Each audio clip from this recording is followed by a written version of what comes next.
Well, good afternoon there. This is Jovan Cleave. Welcome to another episode of the Typewriter video series. Today I'm near one of my favorite parts of Albuquerque, which is where a lot of the antique and thrift stores are. And we're going to be talking about when you see a typewriter, a manual typewriter in a shop, like a thrift store or an op shop or an antique store, how can you tell that it's worth buying? How can you check out a typewriter and sort of figure out if most everything is going to work? That's kind of what we're going to talk about today. How to buy a used typewriter. So stick with us.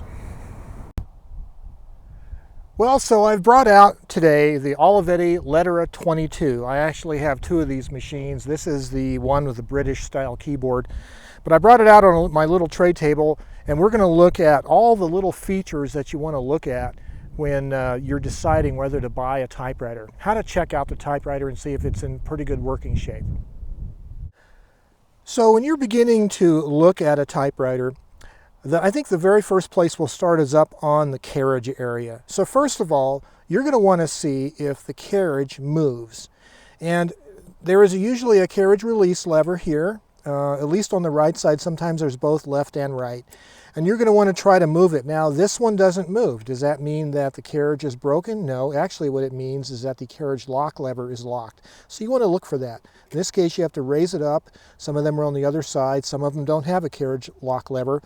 Anyway, release the carriage. Now you're going to push the carriage release button and try moving it. Keep in mind, if your margins are set all the way to the middle, it's only going to move between the limits of the margins.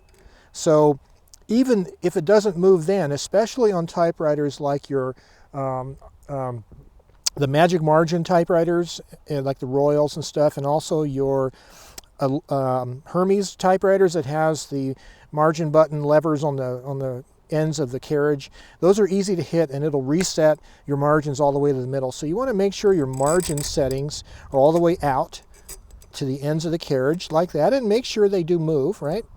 Then, now that we've freed the carriage up, you're going to want to move the carriage back and forth and see if how it moves. If it moves smoothly and evenly, does it grind? Because what you're looking for is, if there's a problem this machine has, you're going to have to decide if it's worth fixing. Either fixing, is it something you can fix yourself, or do you want to spend the money and have a repair shop do it?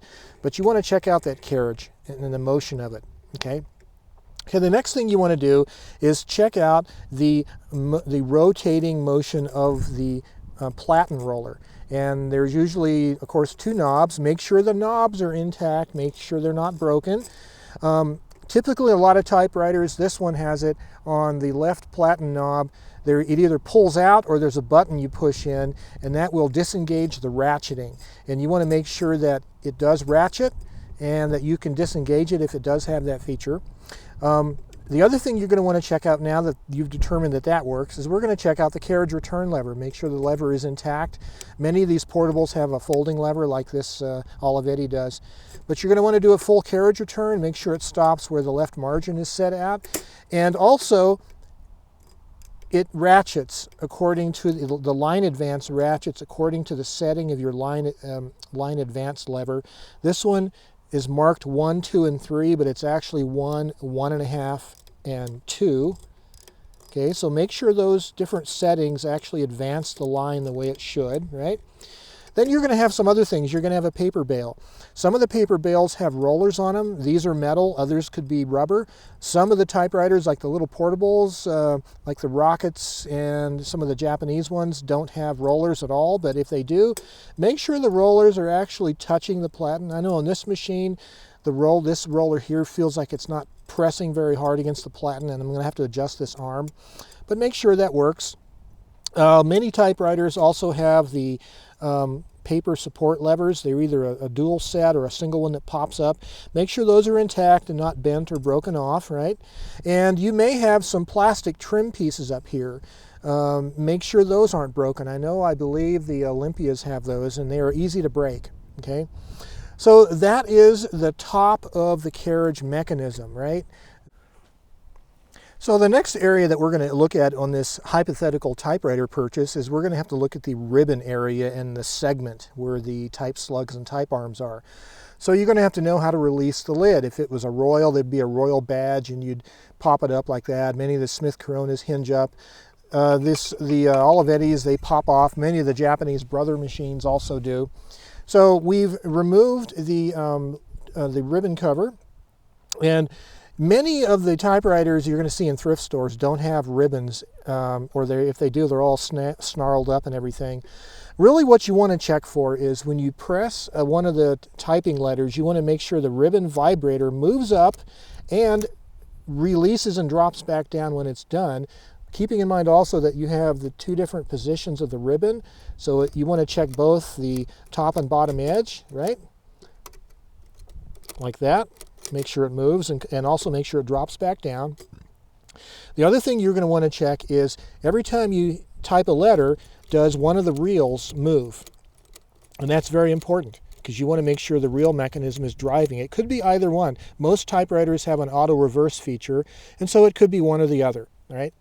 So the other thing is on these Olivettis, for instance, the original metal spools have nuts that have to be there in order to secure the ribbon spool. You want to make sure if it's an Olivetti that it does have the nuts.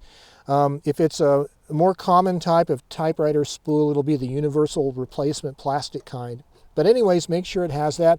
Make sure that if it has the auto reverse feature, that the little fork here on both sides that the ribbon threads through, make sure those are intact, and you might want to actually try moving it back and forth to make sure they do move like that.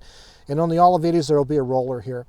Also, some typewriters have a touch adjustment. Some of them it's on the front down here. This one, it happens to be right here. And just make sure that you can detect maybe a slight difference in feel. So the other thing you're going to look at is, first of all, look at all the type slugs, the type bars, that is, and make sure they're all intact, make sure they're there, and make sure they all have a type slug, right? The other thing, ideally, if you have the time to do this, it would be nice to go through and hit every one of the keys and make sure the type arm or the type bar moves up and then retracts back into place. You don't want it to stick. If it does stick, you're going to have to decide if it's a problem you can fix yourself, or is it worth buying and getting someone else, paying them to fix it for you. Usually it's something you can fix yourself, but you want to check that out. Make sure all these type arms, type bars do move, and every time they move, the ribbon should advance, the ribbon vibrator should advance, and the carriage should also advance, right? So after you've checked out the carriage area and the area where the segment and the ribbon spools are, we're going to go check out the basic typing action and some of the other features of the typewriter.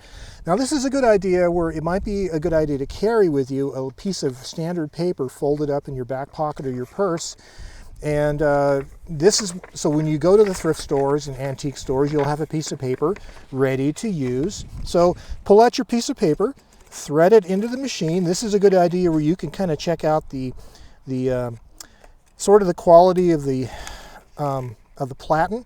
You don't want it to be cracked. It might be hard. It's very likely to be hard. This machine, it kind of threads crooked like at first, and you want to release the tension lever if that's the case, and realign the paper like that. So I'm just going to put a piece of paper in here. Now I mentioned, there's a ladybug on my clip here. I mentioned last week bringing a bulldog clip, okay? So you can, when you're typing out in the wind, clip it there and it sends the paper back. See that? Back there. Okay, so we're going to check out some of the typing action. So again, we've already set our margins all the way to the end, right? This is where you might want to set the margin in at a normal position. And now you're going to want to start typing. And what you want to do is, of course, you can type the old standard line of the I can't type upside down. Quick. Hey, this is upside down typing. Quick brown B. Anyways, type your standard quick brown fox, right? Anyways, type that, and on the lower case, you want to see how the letters align If they line up vertically, you want to see if the imprint is fairly good. Now your ribbon, you're going to be using whatever ribbon is in the machine. You might want to turn the ribbon spools and find some, because the section of the ribbon that's been exposed to the air is most likely going to be really dry in the thrift store. But you might want to move it a little bit, a couple feet if even, and see if you can find a section of ribbon that gives you any kind of a faint imprint. It'll be able to tell you what's the font style of this machine. Is it italic? Is it Pica or Elite? Is it a cool font style? Because when I see a typewriter with an interesting font style, that makes me want to buy it more likely, right? So you're going to want to basically check out all the letters and how it types. Then what I like to do is I want to check the upper and lowercase alignment. So I'm going to go like a letter like an L. Then I'm going to do a shifted L right next to it, and I'm going to see, hey, do those things line up? And then shift lock L. Oops, I double hit it. Let's try that again. So you want to see if all the upper and lower cases line up properly. And there's even a difference on some machines between left shift and right shift, right? And so in this one, it's pretty well aligned. You want to see if there's any shading on the letters. The upper or the lower half of the letter is fainter than the other part, because that might mean it might need some kind of alignment. So on this machine also, this is a machine with tabulators, right? Some machines don't have tabs, some have preset tabs, some have a key set tabulator. This Olivetti has a key set tabulator, but be aware it doesn't have any labels for what the levers do. The tab button on an Olivetti is going to be the red button, and the lever up here, if you pull it towards you, it sets a tab. If you push it away from you, it'll cancel whatever tab is currently being set, right? So that's how you can check that out. The other thing is the space bar. Does the space bar work? How does it work? Is it consistent, right? So one feature of the typewriter that you want to check out before you buy it is going to be the condition of the escapement mechanism. Now the escapement mechanism is a sprocket-like gear down inside the machine that controls the timing of the spacing of the carriage. As every time you type a character or the space bar, it should only move one space. If the escapement gear is moving too sluggishly, the carriage will have a tendency to move faster than it, and it'll skip a space before the escapement can move to the next tooth and stop the movement of the carriage. So when you do a carriage return and move the carriage to the left side, you're winding up the spring motor, and therefore the spring motor has more tension on it when you're on the left side of the platen. And under those conditions, if you then raise the right side of the typewriter slightly so that the carriage will be moving downhill at the maximum amount of tension that it has, then if you type really fast sequence of characters and use different kinds of staccato rhythms, if you will, and see if there's any skipping. If you don't have any skipping, that means the escapement gear is in good shape. It doesn't need to be degreased and relubricated. But if you do have skipping, it doesn't necessarily mean you shouldn't buy the typewriter, but it does mean that you might have to go in there and degrease the escapement gear and relubricate it. So that is a good overview of the mechanics of the typewriter, how it works. There's other things you're going to want to look at. How about the cosmetic condition of the typewriter? How's the paint job? Does it have a giant Social Security number scratched in the front panel, like I saw a beautiful Smith Corona Silent Super in powder blue, but somebody's Social Security number right across the front, right? So how does that look, right? Does it have a bottom to it underneath the machine? Does it have a case or no case? If it's an Olivetti, most likely the zippers are shot on the case. Not having a case to the typewriter is not necessarily a deal breaker, because if it's a good enough typewriter, you can always find a makeshift case like a suitcase or a used case of some kind. But that is the basics of checking out typewriters. Now, the other thing is going to be the price on the typewriter. They're going to ask, if it's a thrift store, some kind of a retail store, they're going to ask you an asking price. I always ask for a discount. And if it's a consignment sale, a booth rental, you always want to ask whether or not the booth renter is willing to give you a discount on the typewriter, because that's a real important thing. Usually they will work with you at least 10 or 15%, okay? So that's the basics of checking out a typewriter to see how it's going to be, if it's worth buying.